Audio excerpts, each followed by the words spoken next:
আল্লাহ রাসূলের সময় আল্লাহ রাসূলের একটি ডাকে ওমরের জীবন পর্যন্ত দিতে বিসর্জন দিতে প্রস্তুত ছিলেন। আল্লাহ রাসূলের একটি ডাকে খালিদের জীবন বিসর্জন দিতে প্রস্তুত ছিলেন। আল্লাহ রাসূলের একটি ডাকে খাব্বাবের জীবন দিতে প্রস্তুত ছিলেন। আল্লাহ রাসূলের একটি ডাকে খুবাইবের জীবন দিতে প্রস্তুত ছিলেন। আজকের যারা যুব সমাজ আছে, আজকে যারা ওমরের উত্তরসূরি, আজকে যারা খালিদের উত্তরসূরি, আজকে যারা খুবাইবের উত্তরসূরি, আজকে যারা খাব্বাবের উত্তরসূরি, তারাও কোরআনের ডাকে, আল্লাহর ইসলামের ডাকে, আল্লাহর রাসূলের ডাকে তারাও বিন্দু পরিমাণ কার্পণ্য করবে না। কথা বলেন ঠিক কিনা? সম্মানিত হাজিরিন, এই কোরআনুল কারীমটা আল্লাহ রাব্বুল আলামিন যখন পৃথিবীর বুকে নাজিল করলেন, এই কোরআনুল কারীমের ভিতরে আল্লাহ রাব্বুল আলামিন মানুষের ব্যক্তি জীবনের সমস্যার সমাধান দিলেন, পারিবারিক জীবনের সমস্যার সমাধান দিলেন, অর্থনৈতিক জীবনের সমস্যার সমাধান দিলেন, সামাজিক জীবনের সমস্যার সমাধান দিলেন, রাজনৈতিক জীবনের সমস্যার সমাধান দিলেন, রান্নাঘর থেকে শুরু করে সংসার পর্যন্ত যত প্রকার সমস্যা আছে সমস্ত সমস্যার সমাধানের জন্য আল্লাহ রাব্বুল আলামিন কোরআনুল কারীমকে নাজিল করে দিয়েছেন। বলেন সুবহানাল্লাহ। ব্যক্তি জীবনের সমস্যার সমাধান আছে, পারিবারিক জীবনের সমস্যার সমাধান আছে, এমনকি রাষ্ট্র কিভাবে পরিচালিত হবে সেই সমাধান আল্লাহ রাব্বুল আলামিন কোথায় দিয়েছে বলেন? কোরআনুল কারীম। এ কথা কোন হুজুরের কথা নয়, এ কথা আল্লাহ রাব্বুল আলামিন নিজেই ঘোষণা করছেন। বলেন সুবহানাল্লাহ। কাফের মুশরিকের দল যখন দেখলো এই কোরআনুল কারীমের ভিতরে ব্যক্তি জীবনের সমস্যার সমাধান আছে, পারিবারিক জীবনের সমস্যার সমাধান আছে, অর্থনৈতিক জীবনের সমস্যার সমাধান আছে, রাজনৈতিক জীবনের সমস্যার সমাধান আছে, কাফেররা চিন্তা করলো যদি এই কোরআনুল কারীম দিয়ে রাষ্ট্র পরিচালনা করা হয়, আবু লাহাব ভাবলো আমার পিছনের গদি আর থাকবে না, আবু জাহেল চিন্তা করলো আমার আর নেতৃত্ব থাকবে না, আবু জেহেল আবু লাহাব এই কোরআনুল কারীমের আওয়াজটা শোনার জন্য মানুষদেরকে আহ্বান করলেন। আল্লাহ রাব্বুল আলামিন কোরআনুল কারীমের ভিতরে কোট করে জানিয়ে দিলেন। আল্লাহ রাব্বুল আলামিন বলেন, ওয়াকালাল্লাযীনা কাফারু লা তাসমাউ লিহাযাল কুরআন ওয়ালগাউ ফীহি লাআল্লাকুম তাগলিবুন। বলেন আল্লাহু আকবার। আল্লাহ রাব্বুল আলামিন বলেন, ওয়াকালাল্লাযীনা কাফারু, কাফেররা বলল, লা তাসমাউ লিহাযাল কুরআন, এই কোরআনের আওয়াজ শোনা যাবে না, কোরআনের আওয়াজ যেখানেই হবে সেখানেই তোমরা হট্টগোল বাঁধিয়ে দেবে। কাফেররা এই কথা বলল। কাফেরদের অভ্যাসই হচ্ছে কোরআনের দাওয়াতে বাধা প্রদান করা। কথা বলেন ঠিক কিনা? আবু জেহেল বাধা দিয়েছিল, আবু লাহাব বাধা দিয়েছিল, উতবা বাধা দিয়েছিল, শাইবা বাধা দিয়েছিল। কাফেররা এই কোরআনের দাওয়াতে বাধা দিয়েছিল যখন আল্লাহ রাসূল তার দাওয়াত তিনি বন্ধ করেন নাই, তিনি নির্যাতিত হয়েছেন, নিপীড়িত হয়েছেন, আল্লাহ রাসূলের উপরে নির্যাতন স্টিমরোলার চলেছে। তারপরেও বিশ্ব নবীজি বিন্দু পরিমাণ আল্লাহর কোরআন থেকে বিচ্যুত হয় নাই, কারণ আল্লাহ রাসূল একজনকে ভালোবেসেছিল। বলেন তো তার নামটা কি? আস্তে বলবেন না, তার নাম কে? যারা একবার আল্লাহকে ভালোবেসে ফেলায়, যারা একবার কোরআনকে ভালোবেসে ফেলায়, তারা পৃথিবীর কোন নেতা নেত্রীকে আর ভালোবাসতে পারে না। তারা ভালোবাসে শুধুমাত্র একজনকে, তিনি হলেন আমাদের রব, একমাত্র আল্লাহ রাব্বুল আলামিন। কথা বলেন ঠিক কিনা? আবু লাহাব কোরআনের বাধা দিয়েছিল, আবু জাহেল কোরআনের দাওয়াতে বাধা দিয়েছিল, কিন্তু আবু জাহেলের নামে কোন সূরা আল্লাহ রাব্বুল আলামিন কোরআনে নাজিল করে নাই। আবু লাহাব এমন একজন কাফের ছিলেন, এতটাই গুরুত্বপূর্ণ কাফের ছিলেন যে আবু লাহাবের নামে আল্লাহ রাব্বুল আলামিন কোরআনের সূরা নাজিল করে দিয়ে দিলেন। আবু লাহাবের নামে আল্লাহ পাক কোরআনের সূরা নাজিল করে দিলেন। কারণ হচ্ছে কাফেরদের মধ্যে সবচেয়ে যে বেশি গুরুত্বপূর্ণ আল্লাহ পাক তার নামেই সূরাটা নাজিল করে দিলেন। এর মাধ্যমে বোঝা যায় আল্লাহ রাসূলের যুগে সমস্ত কাফেরের থেকে বেশি ক্ষতি করেছিল আবু লাহাব। কথা বলেন ঠিক কিনা? আস্তে বলবেন না ঠিক কিনা? সহিহ ইবনে খুজাইমা হাদিসের একটি কিতাব, হাদিস নাম্বার 159। আবু লাহাবের ছোট বড় 6টা অপরাধ ছিল। বলেন তো কয়টা অপরাধ? 1 নম্বর অপরাধ ছিল কোরআনের দাওয়াতে বাধা দেওয়া। 1 নম্বর অপরাধ কি? আস্তে বলবেন 1 নম্বর অপরাধ কি?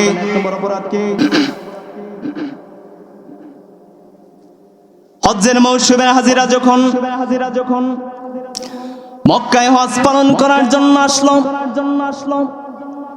নবীজি পিছন দিক থেকে গিয়ে হাজিদের কাছে গিয়ে বলল, হাজিরা শুধু একবার বলো আল্লাহ ছাড়া কোনো ইলাহ নাই।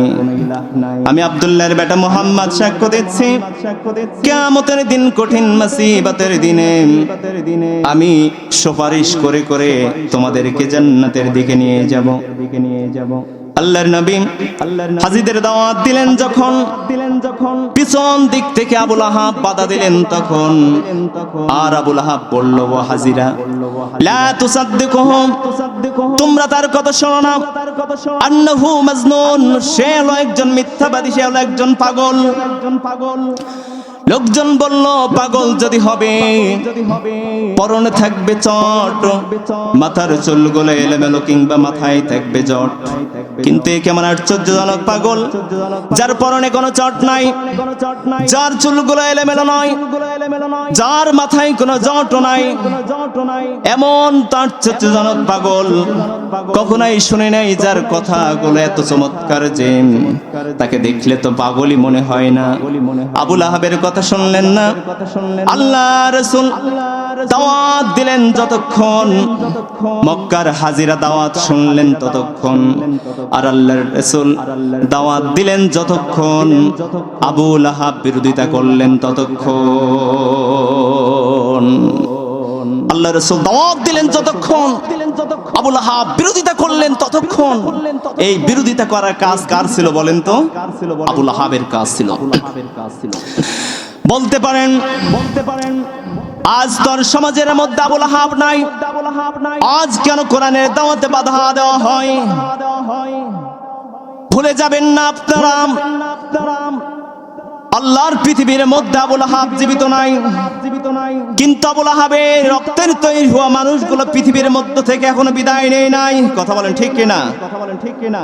আল্লাহর কোরআনের মাহফিলে 140 ধারা জারি করে যারা এ যুগের টাটকা আবু লাহাব, তারা কথা বলেন ঠিক কিনা?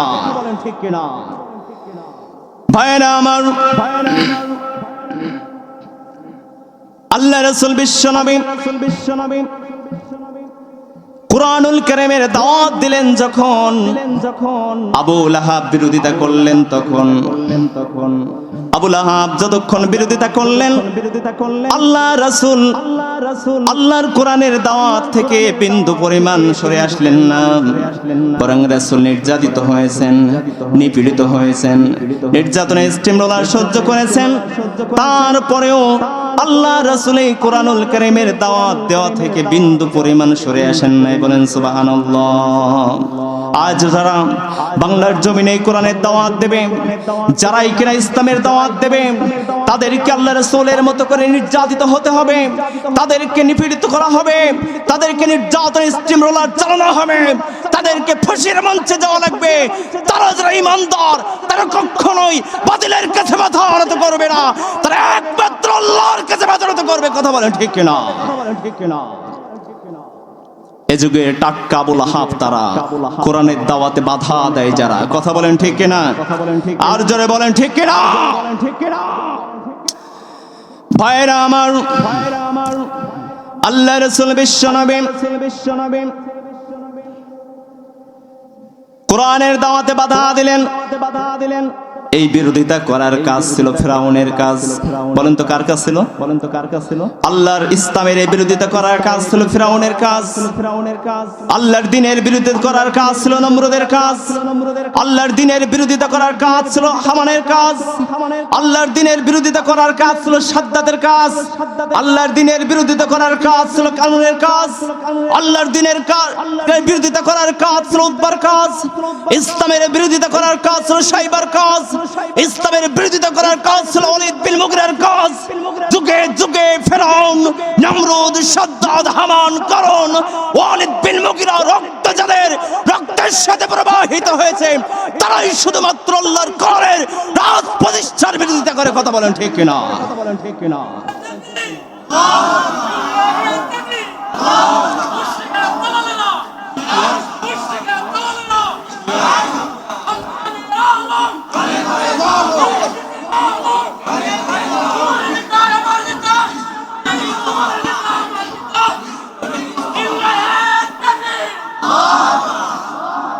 যারা কোরআনের বিরোধিতা করে, যারা ইসলামের বিরোধিতা করে, যারা বিশ্ব নবীর অপমান করে, তারা এ যুগের আবু লাহাব যারা ছিল তাদের রক্তের সাথে মিল আছে। কথা বলেন ঠিক কিনা? কথা বলেন ঠিক কিনা? পবিত্র মাহে রমজান মাসে 17 রমজানে মহিলারা যখন মসজিদের মধ্যে বোরকা পরে তালিম নেওয়ার জন্য একত্রিত হয়েছিল, তাদেরকে জঙ্গি সাজিয়ে গ্রেফতার করে আদালতে পাঠিয়েছিল যারা এ যুগের টাটকা আবু লাহাব। তারা কথা বলেন ঠিক কিনা? এই ফিরাউন যারা ছিল, নমরুদ যারা ছিল, তারা দুনিয়ার বুকে আজকে আর নাই। কথা বলেন ঠিক কিনা? এই ফিরাউনরা স্থায়ী হয় না। ফিরাউনটা কি হয় না? পৃথিবীতে কেউ স্থায়ী হয় না। ভাই যা আছে সব দেন। আপনার মাইকের থেকে আমার গলা বেশি চলতেছে। পৃথিবীতে কেউ স্থায়ী হয় না, হোক না সে ফেরাউন কিবা নমরুদ, কেউ ভবে চিরকাল রয় না, কেউ ভবে চিরকাল রয় না। চলে যাই সব ছেড়ে যেতে হয়, মৃত্যু মানে না কোনো পরিচয়। চলে যাই সব ছেড়ে যেতে হয়, মৃত্যু মানে না কোনো পরিচয়। সব রাজা মহারাজা আর মহাবীর কাউকে সে অবকাশ দেয় না। পৃথিবীতে কেউ স্থায়ী হয় না, হোক না সে ফেরাউন কিবা নমরুদ, কেউ ভবে চিরকাল রয় না, কেউ ভবে চিরকাল রয় না। ফেরাউন শেষ তক ছিল না, মৃত্যু তাকেও ছেড়ে দিল না। রয়ে গেছে যত তার স্মৃতিচিহ্ন, কেউ আজ তার কথা কয় না। কথা বলেন ঠিক কিনা? পৃথিবীতে কেউ স্থায়ী হয় না, হোক না সে ফেরাউন কিবা নমরুদ, কেউ ভবে চিরকাল রয় না। পৃথিবীতে কেউ স্থায়ী হয় না। এক নম্বর যারা আল্লাহর কোরআনে বাধা দেবে, কোরআনের দাওয়াতে বাধা দেয় যারা, এ যুগের এক নম্বর প্রথম শ্রেণীর টাটকা আবু লাহাব। তারা কথা বলেন ঠিক কিনা? কথা বলেন ঠিক কিনা? দুই নম্বর আল্লাহ রাসূলের পিতা আব্দুল্লাহ নবীজি তাকে দেখে নাই। এজন্য আল্লাহ রাসূলের দ্বিতীয় পুত্র সন্তান যখন দুনিয়ার বুকে ভূমিষ্ঠ হলো, আল্লাহ রাসূল অত্যন্ত ভালোবেসে তার পিতার নামে নামকরণ করেছিল আব্দুল্লাহ। বলেন সুবহানাল্লাহ। এজন্য রেখেছিল যে আল্লাহ রাসূল তার পিতাকে দেখেন নাই। যখনই তার সন্তানকে ডাক দেবেন, সন্তান যখন তাকে সাড়া দেবে, তখন আল্লাহ রাসূল মনে করবেন এটা আমার বাবা নয়, এটা আমার সন্তান, সন্তান নয়, আমার পিতা আব্দুল্লাহ ডেকেছে, আমি তার ডাকে সাড়া দেব। বলেন সুবহানাল্লাহ। আর জোরে বলেন সুবহানাল্লাহ। সম্মানিত হাজিরিন, আল্লাহ রাসূল সাল্লাল্লাহু আলাইহি ওয়াসাল্লাম যখন তার এই পুত্র সন্তান দুনিয়ার বুক থেকে বিদায় নিয়েছিল, যখন এই পুত্র সন্তান দুনিয়ার বুক থেকে বিদায় নিয়েছিল, মক্কার 5 জন কুফফারের মধ্যে একজন অন্যতম কুফফার হচ্ছে আবুল আহাব। তিনি মক্কার প্রত্যেকটা ঘরে ঘরে জানালায় নক দিয়ে বললেন, ও মক্কাবাসী, তোমরা জানলে হবে খুশি, তোমাদের আর নেই কোনো ভয়। মুহাম্মাদের মৃত্যুর পর তার দাওয়াত দেওয়ার মতো আর কেউ বেঁচে নাই, সুতরাং তোমাদের চিন্তার কোনো কারণ নাই। মুহাম্মাদের যে সর্বশেষ পুত্র সন্তান এসেছিল, সেও দুনিয়ার বুক থেকে বিদায় নিল। সে মুহাম্মদ লেজ কাটা গেল। মুহাম্মাদের কালেমার দাওয়াত দেওয়ার মতো আর কেউ নাই, তোমাদের চিন্তার কোনো কারণ নাই। ভাইরা আমার, মুহাম্মদ সাল্লাল্লাহু আলাইহি ওয়াসাল্লাম আল্লাহ রাসূল যখনই বিপদে পড়েছিল, পিছন দিক থেকে আবুল আহাব আল্লাহ রাসূলের বিরুদ্ধে অপপ্রচার করেছিল। আজকের যুগের আবুল আহাব যারা, তারা আজকের যুগের আবুল আহাব যারা, তারাও আল্লাহ রাসূলের উত্তরসূরিদের বিরুদ্ধে বিভিন্ন তথ্য, মিথ্যা তথ্য সম্প্রচার করে আল্লাহ রাসূলের উত্তরসূরিদের বিরুদ্ধে ষড়যন্ত্র করে। কথা বলেন ঠিক কিনা? সে যুগের আবুল আহাবদের কাছে কোনো মিডিয়া ছিল না, সে যুগের আবুল আহাবদের কাছে কোনো ইন্টারনেট ছিল না, সে যুগের আবুল আহাবদের কাছে স্যাটেলাইট ছিল না, টিভি চ্যানেল ছিল না, ইমো ছিল না, হোয়াটসঅ্যাপ ছিল না। এজন্য তারা অপপ্রচার করত অ্যানালগ কায়দায়। আজকের যুগের আবুল আহাব যারা, তারা অপপ্রচার করে ডিজিটাল কায়দায়, টিভি চ্যানেলে বসে বসে নাইবে নবী, নবী দত্তশ্বরীদের বিরুদ্ধে মিথ্যা তথ্য সম্প্রচার করে যারা, এক যুগের টাটকা আবুল আহাব। তারা কথা বলেন ঠিক কিনা?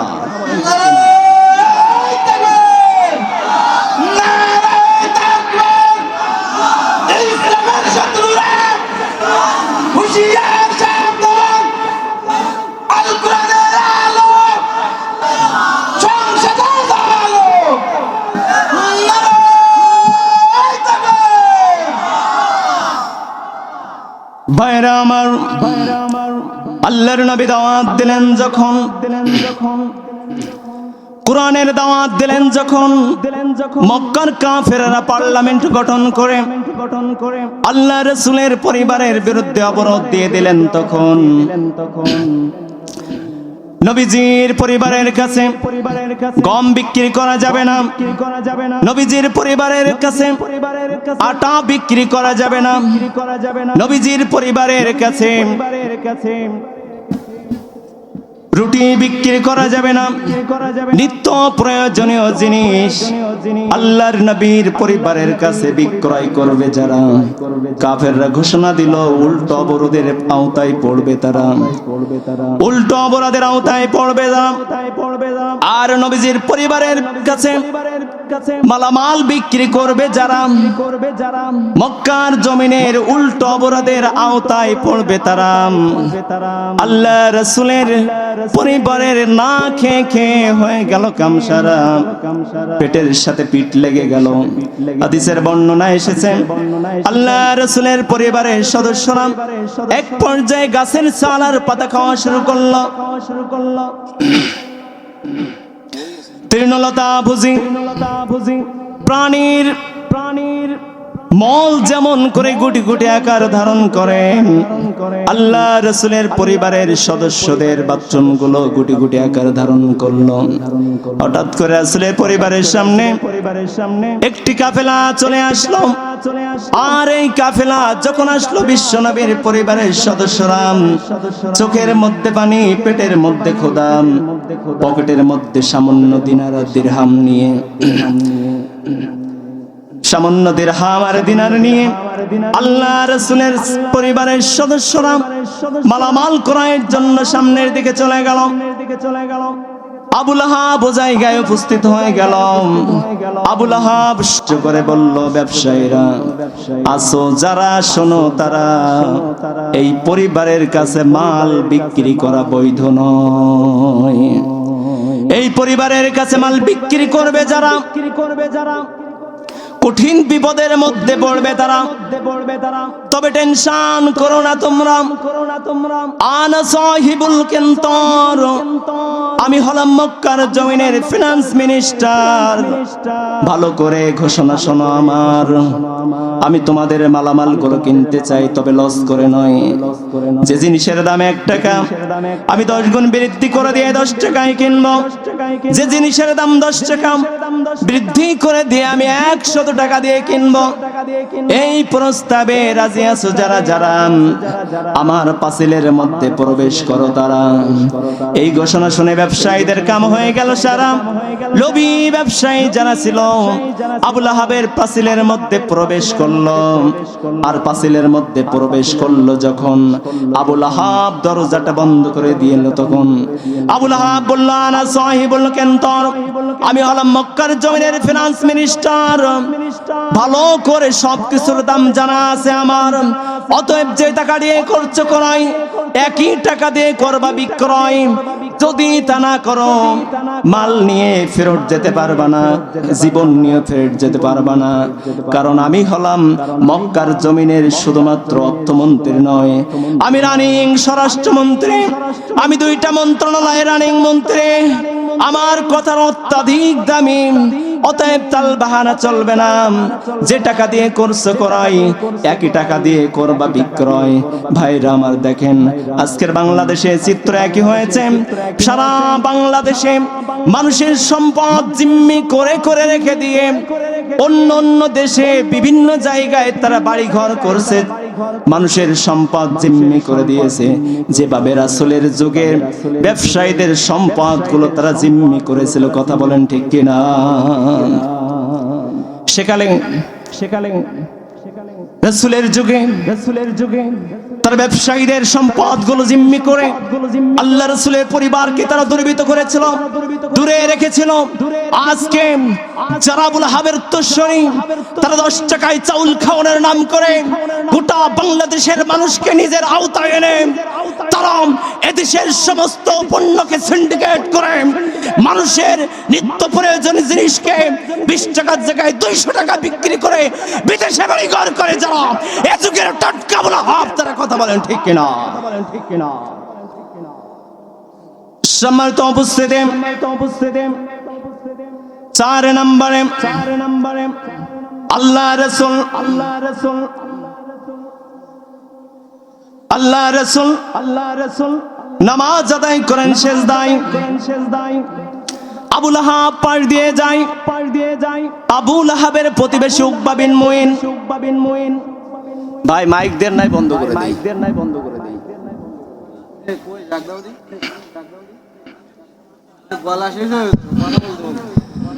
আবু লাহাবের প্রতিবেশী উকবা বিন মুইন, আবু লাহাব তাকে নির্দেশ দেয়, হে উকবা, মুহাম্মদ নামাজ পড়ে সেজদায়। ওই উটের নাড়ি ভুঁড়ি গুলো কি তার মাথার উপরে দেওয়া যায়? আবু লাহাবের নির্দেশ পাওয়ার পরে উকবা বিন মুইন উটের নাড়ি ভুঁড়ি গুলো নিয়ে আল্লাহ রাসূলের মাথার উপরে দিল। যখন আল্লাহ রাসূলের নিঃশ্বাস বন্ধ হয়ে আসলো, তখন তখন দূর থেকে আল্লাহ রাসূলের কন্যা হযরত ফাতিমা রাদিয়াল্লাহু তাআলা দৃশ্য দেখলেন। যখন দৌড় মেরে রাসূলের কাছে আসলেন, তখন আর রাসূলের কাছে যখন আসলেন, আল্লাহ রাসূলের মাথার উপর থেকে নাড়ি ভুঁড়িগুলো যখন উঠায় দিলেন, আল্লাহ রাসূল সিজদা থেকে উঠে বসলেন। তখন বলেন সুবহানাল্লাহ। ভাইরা আমার, তৎকালীন সময় আল্লাহ রাসূলকে কষ্ট দেওয়ার জন্য, আল্লাহ রাসূলকে একটু কষ্ট দেওয়ার জন্য আল্লাহ রাসূলের ঘাড়ের উপরে উটের পচা নাড়ি ভুঁড়ি তারা দিয়ে দিত। আজকের যুগে আলেমদের উপরে যারা একটি নয়, দুইটি নয়, শত শত মামলা দিয়ে হেনস্থ করে যারা, এ যুগের টাটকা আবুল আহাব তারা। কথা বলেন ঠিক কিনা?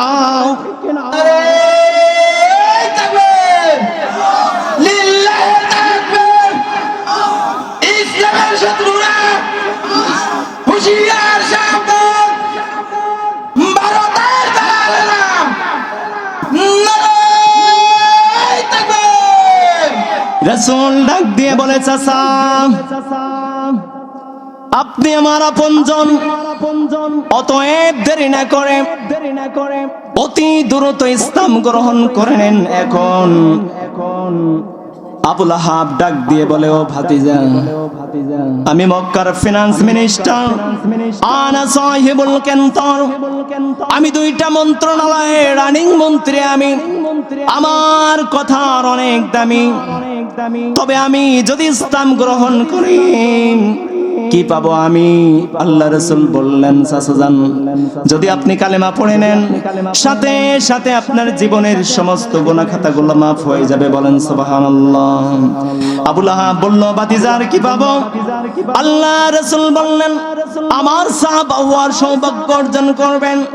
আবুল আহাব বলল, ভাতিজার কি পাবো? আল্লাহ রাসূল বললেন, কিয়ামতের দিন হাউজে কাউসারের পানি পান করার সৌভাগ্য পাবেন। আবুল আহাব বলল, ভাতিজার কি পাবো? আল্লাহ রাসূল বিশ্বনবী বললেন, যেদিন সমস্ত মানুষ ইয়া নাফসি করবে, সূর্যগুলো যখন সোজা করে দিয়ে দেওয়া হবে, এমন একটা দিনে আরশের ছায়া আপনাকে ছায়া দেওয়া হবে। আবুল আহাব বলল, ভাতিজার কি পাবো? আল্লাহ রাসূল বললেন, বিজলির গতিতে পুলসিরাত পার হয়ে যাবেন। আবুল আহাব বলল, ভাতিজার কি পাবো? আল্লাহ রাসূল বললেন, কিয়ামতের দিনে সুপারিশ করার দায়িত্ব আমি নবী নেব। বলেন সুবহানাল্লাহ। কিন্তু আবুল আহাব জানতে চাচ্ছিলাম, ও মুহাম্মদ, ও আমার ভাতিজা, আমি বর্তমান 2টা রানিং মন্ত্রী, 2টা মন্ত্রণালয়ের রানিং মন্ত্রী। আমি যদি ইসলাম গ্রহণ করি আমি কি প্রধানমন্ত্রী হতে পারবো কিনা সেই কথাটা বলে দাও। আবুল আহাবের চিন্তা কি দেখছেন? ওর একটাই চিন্তা ছিল, সেটা হচ্ছে ক্ষমতা পাওয়া। বলেন কি পাওয়া? আর জোরে বলেন কি পাওয়া? আর জোরে বলেন কি পাওয়া? আবুল আহাবের উদ্দেশ্য ছিল ক্ষমতা পাওয়া। যখন আবুল আহাব না পেল, আল্লাহ রাসূল বিশ্বনবীকে গালি দিয়ে বললাম, আল্লাহ রাসূলকে বললেন, আবুল আহাব কুনতু লিহাযাদ্দিন তাব্বাত লিহাযাদ্দিন। ওই দিন ধ্বংস হয়ে যায়, ওই ধর্ম ধ্বংস হয়ে যায় যে ধর্মে একজন সাধারণ মানুষ আর একজন সাধারণ মন্ত্রী, মর্যাদাপূর্ণ মন্ত্রীর মানে একই হয়। ওই ধর্মগুলো ধ্বংস হয়ে যাক। কারণ আবু জেহেল, আপনি আমি ইসলাম না বুঝলেও আবুল আহাব ঠিকই ইসলাম বুঝতো। কথা বলেন ঠিক কিনা? আবুল আহাব ইসলাম বুঝতো, এমন ইসলাম বুঝতো সেই ইসলাম আপনি আমি বুঝি না। আবুল আহাব এমন ইসলাম বুঝতো সেই ইসলাম আপনি আমি গবেষণা করি না। আবুল আহাবের দল, আবু জাহেলের দল বুঝে শুনে তারা ইসলাম গ্রহণ করে নাই। কারণ তারা জানতো, যদি আমি ইসলাম গ্রহণ করি তাহলে আমার মর্যাদা আরেকজন সাধারণ মানুষের মর্যাদা একই হয়ে যাবে। আজকের জমিনে যারা ইসলামের প্রচার জন্য যারা মনে করেন আমার প্রচার দরকার, তারাও টাটকা আবুল আহাব। কথা বলেন ঠিক কিনা? প্রিয় হাজিরিন,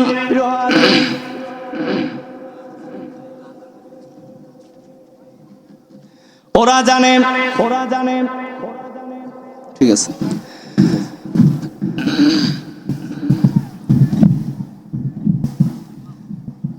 আমরা মনে করি ইসলাম বোঝে না, কিন্তু ওরা আমাদের থেকে ভালো ইসলাম বোঝে।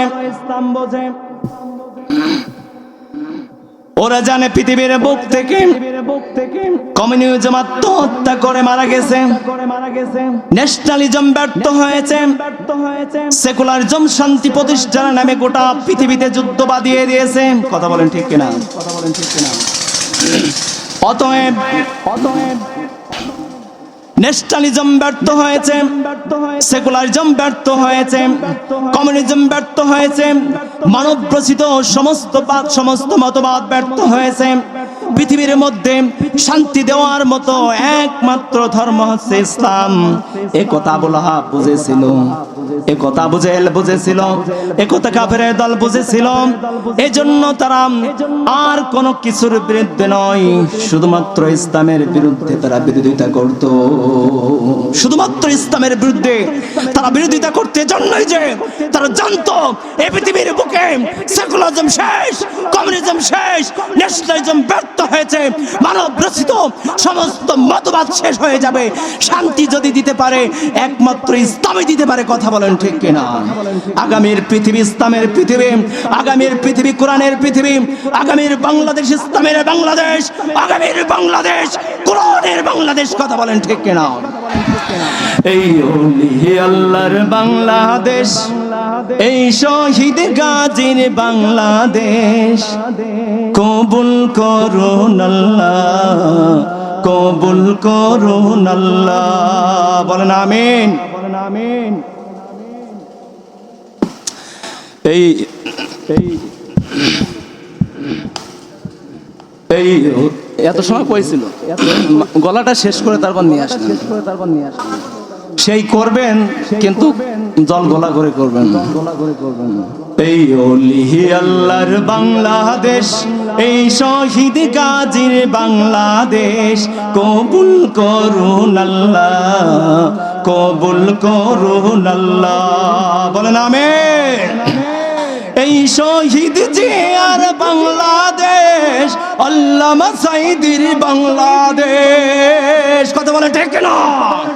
এই আবু সাঈদের বাংলাদেশ, ওসমান হাদির বাংলাদেশ, তাদের পথে তাদের মতে কবুল করুন আল্লাহ, কবুল করুন আল্লাহ। এই ওলি আল্লাহর বাংলাদেশ, এই শহীদ গাজীর বাংলাদেশ, কবুল করুন আল্লাহ, কবুল করুন আল্লাহ। আল্লাহ আপনার প্রেমে শহীদ যারা, আমরা তাদের বংশধর, আমরা তাদের বংশধর, তাদের পথে তাদের মতে কবুল করুন আল্লাহ, কবুল করুন আল্লাহ।